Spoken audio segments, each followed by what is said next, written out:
Okay. Wow. Okay, so Universal Resorts at Great Britain is confirmed. Universal intends to build a brand new theme park for the first time in Europe in Bedford. So it all started last night. It did with, you know, the papers headlines being released and us all noticing. Oh look, there's concept art and it's saying it's confirmed. And then round 11 o'clock, we start to see some content on Sky News of video of the Prime Minister, which felt very weird, looking at the concept art for Universal Studios Bedford, and it was really funny because I saw the headlines, then I went, okay, I better get bed so that when the news comes out in the morning, I can look at it. So then get into bed, then I get woken up rudely by quick, Sky News, they've got Universal Bedford on, and then so go look. Keir Starr was looking at it, so so me and some friends in a Discord call start, zooming in, looking at the brand new concept art, and then and then finally at midnight, all the information we need has dropped. So if we go to the Universal website, we can see the concept art and of course where everything's still planning to go. That's not really changed, along with stuff like the local letter to residents, basically saying that following more than a year of feasibility due diligence and close engagement with local and national shareholders, as well as members of the local communities, Universal Development and Experiences, a unit of Comcast NBC Universal, announced today its intent to build and operate the company's first ever Universal branded theme park and resort in the United Kingdom, located here in Bedford, pending planning approval consent. And it goes on to tell us that the land is planned to include a entertainment complex with a world-class theme park with several theme lands, including Universal's distinct brand of immersive storytelling, thrilling rides, innovative attractions, and exciting entertainment. The initial resort also plans to feature a 500-room hotel and a retail dining and entertainment complex, and that it will be the first ever theme park for Universal in Europe. And yeah, so just looking through everything, it just looks mad. And we've seen in like the press sheets and stuff, so they've given us like a timeline. So now the next step for them is to get the planning permission submitted, and they now plan for construction to start in 2026, and then hopefully to have the park open in 2031. So yeah, it's like gonna bring 20,000 new jobs while it's being constructed, and then 8,000 new jobs once it's operational. It's like £50 billion to the economy. Like, it is mad, this new park. And then if we actually look at the concept art, like the part that, as enthusiasts is key to us, it just, the park it looks most similar to is Universal Beijing. It does. But like, just looking at it, it's like nothing we've ever had in the UK. Like, just even so, let's zoom into the entrance plaza first, and just the Universal Globe, just the entertainment all around, and like the fact it's got what looks like two entrances. Of course, the main entrance into the theme park, and then like another like little sheltered entrance into this like plaza to welcome you in.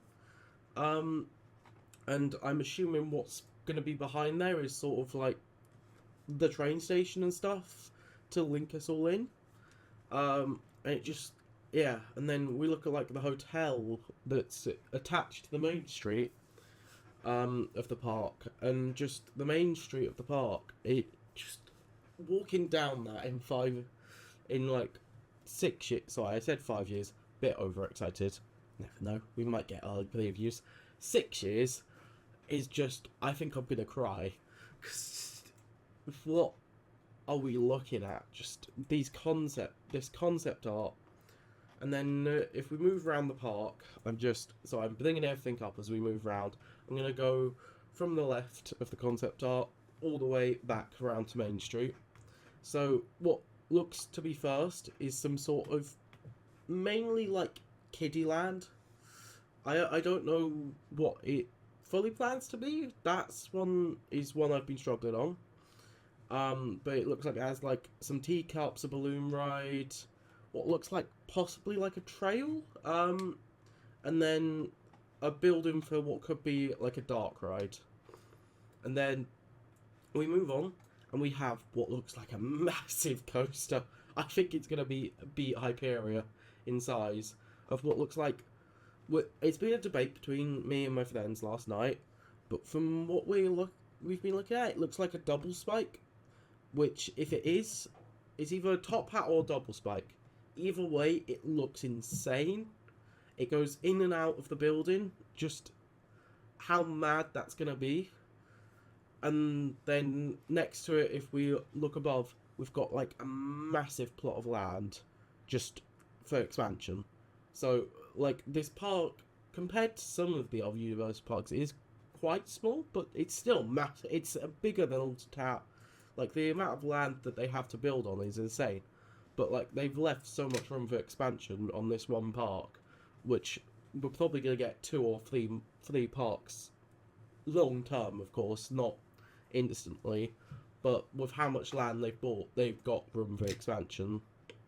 And then we cross this nice wooden bridge to what looks... To me and my friends, we first thought Jurassic World, but it looks more Jurassic Park the more you look into it. It might not be, but, like, looking at how bad it looks and everything, but, like, how big of a complex they've built for it is just insane. Like, it's great for a UK park to actually have, like, this much indoor attractions, because it's just going to make it so much better for that, like, all-weather action.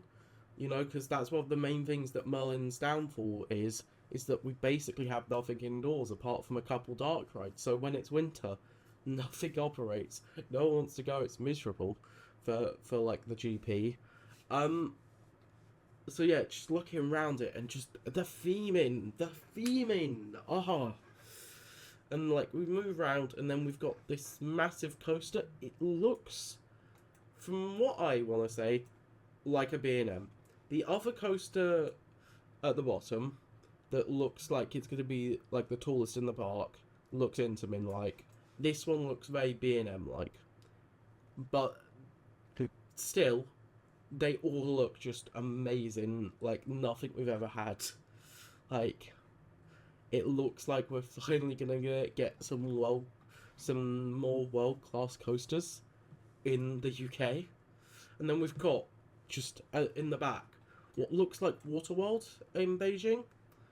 And, like, if we actually get an entertainment focus, like, even the roller coaster, the left side of the park, we have a stage, we do, which, like, Merlin chucks away all their entertainments they have, and just, you know, cut most of it away. Universal have gone, we're going to double down on what Merlin had and make it bigger. And then, so it looks like we're going to get some sort of Waterworld attraction. And just, yeah. Wow. Then we move along and we've got 2 show buildings. One that, they both look to be some sort of, like, magical, but they don't seem Harry Potter. They just seem like, you know, I know Lord of the Rings has been debated, but I don't know what it is, because I don't see them playing Harry Potter in, possibly due to not wanting to, like, create competition with the Harry Potter attractions in the UK. That's what's making me, like, suspicious. But you never know, it might be some sort of Harry Potter thing, it might not be. But just the amount of room for dark rides and just attractions indoors is just insane. And then we move around, and then we've got what looks to be sort of like a copy of the Minions Land in Beijing, with a massive not massive, a family coaster. Sorry, I keep calling these massive because this is so exciting, but it looks like the Minions Park. It does. So, but after actually looking at it for too long, I don't want to admit how late I was up last night just analysing all of these plans. But looking at it, it looks like Secret Life of Pets, it does. Looking at the building styles, I reckon we're going to get a Secret Life of Pets land instead of Minions. I'm sure that they will probably try to fit Minions Mayhem in. I wouldn't be surprised if we didn't get the Minions Dark Ride. But I think this land is going to be, that sort of, the Minions and Secret Life of Pets, but they're going to focus it on Secret Life of Pets this land, because they don't want to compete with the American parks. They want British tourists to still go over to America. So that's what they have to make sure is still available.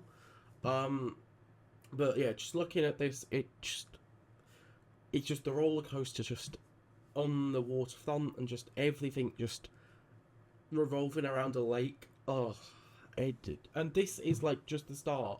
And then next to it, we have another expansion plot for them to build more.